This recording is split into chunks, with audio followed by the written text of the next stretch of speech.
South Carolina ranks 41st in the way that we fund community and home-based care. That's your in-home nurses and everyone who comes, and Meals on Wheels, and all of those things fall directly in that category. But we're 41st. I mean, it's like we're always at the top in things that are bad. Like, we're number one in the country for women who die at the hands of their domestic abuser. But we're always number one at things that are really bad, and at the bottom of things that are good. So we're 41st in the way that we fund our community and home-based programs. When elected, that will change. But if you do have to go to a nursing home, if you do have to go to a traditional home setting, that's why I like coming to Orangeburg, because you know absolutely everybody. You're like, hey, how you doing? At the end, nobody tells you whether or not you did good or bad. They're like, hey, how's your mom and dad doing? Those are the conversations you want to have on the campaign trail. So keep smiling. It goes over well.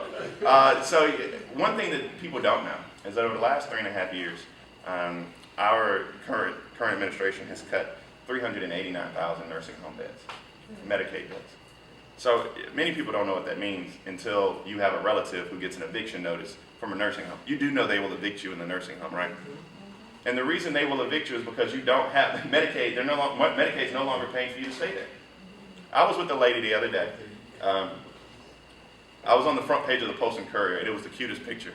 She got there early because she said she thought I was cute on the flyer, right? And she was 95 years old. And she had the audacity to ask me two things.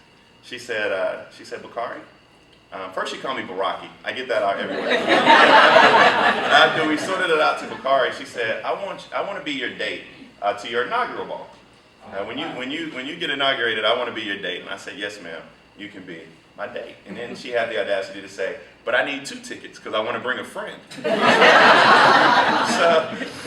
we had a good time.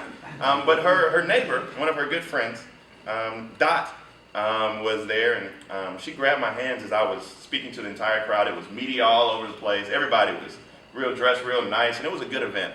And she said, almost brought me to tears. She said, I worry every day that they're going to raise my rates, and they're going to evict me and put me on the other side of North Charleston where nobody wants to go.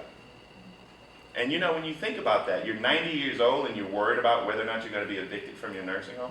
I mean, that is a fundamental problem. And that has to do with the fact that no one is focused on these issues. And when I tell you that we've cut 389,000 nursing home beds, that's never a story that gets written about on the front page of anybody's newspaper. You know, that's never a story that gets told.